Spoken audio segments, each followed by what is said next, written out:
समांतर श्रेणी की प्रश्नावली 5.2 का 16वां सवाल है, जो कि एनसीईआरटी वाली बुक है, सीबीएसई वाली भी लोग, इंग्लिश वाले भी लोग अगर देखें तो यह सवाल मिलेगा आपकी बुक में। चलिए शुरू करते हैं। मैं हूं कृष्णकांत त्रिपाठी, कृष्णा क्लासेस में आपका स्वागत है। इस सवाल में क्या पूछा गया है, वह एपी ज्ञात कीजिए। एपी का मतलब क्या होता है, समांतर श्रेणी ज्ञात कीजिए, ये कहा गया है। और इसमें आपको दो कंडीशन दी गई हैं, जिसका तीसरा पद 16 है।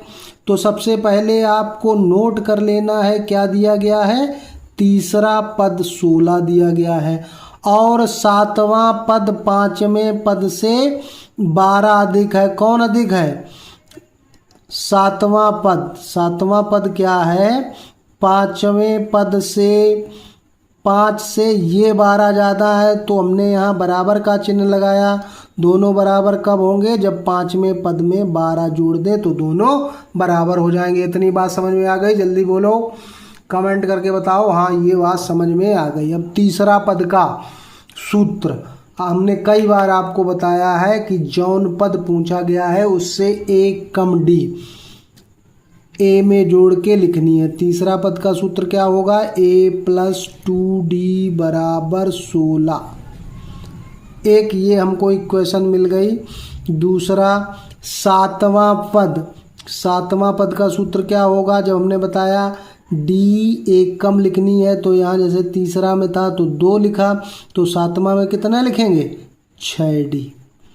पांचवें में a के साथ कितना लिखेंगे, 5 से 1 कम करो तो कितना हो जाएगा, 4d + 12। ये अब इससे सॉल्व कर लो, ये ख़त्म हो गया, a ख़त्म हुआ, 6d और 4d इधर लाए, पक्षांतर बराबर का चिन्ह है। बराबर के चिन्ह के इधर जब कोई संख्या लाते हैं तो उसका चिन्ह पलटता है, यानी कि प्लस की होगी तो माइनस की हो जाएगी, माइनस की होगी तो प्लस की हो जाएगी। 6 से 4 गया तो 2d बच गया, 2d बराबर 12 और d बराबर अगर ज्ञात करेंगे तो गुणा वाली संख्या कहाँ चली जाती है, भाग में, और ये आपका प्राप्त हो गया d।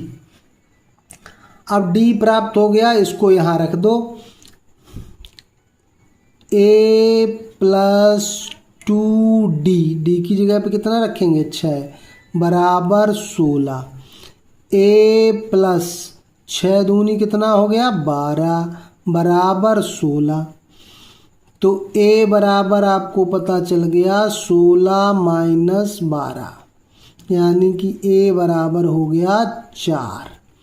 अब a आपको पता हो गया, d आपको पता हो गया, दो बातें दी गई थी, दोनों से एक एक चीज़ हमको प्राप्त हो गई। हमेशा याद रखिएगा कि जितने अननोन आपको ज्ञात करने होंगे उतने ही समीकरण आपके पास होंगे जरूर सवाल में। तो अब AP की बात हम करें कि AP लिखनी है, तो AP क्या होती है, पहले तो प्रथम पद होता है, फिर दूसरा पद में 1d, तीसरे पद में 2d, और इस तरह से श्रेणी चलती जाएगी। कोई भी श्रेणी लिखनी है तो कम से कम उसके 3 पद लिखिएगा।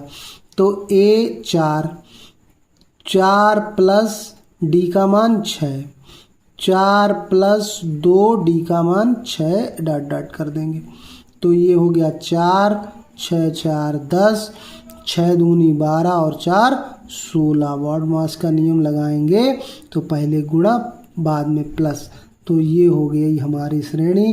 कितने का अंतर है, 6 6 का अंतर है, यही हमारा आंसर हो गया। तो वीडियो अगर पसंद आया है तो क्या करना है, चैनल को सब्सक्राइब करना है और वीडियो को लाइक करना है। कमेंट भी किया करिए, कोई सवाल नहीं आ रहा है तो उसे पूछिए, मैं बताऊंगा उसका आंसर। कोई कमेंट नहीं आ रहा है आपका।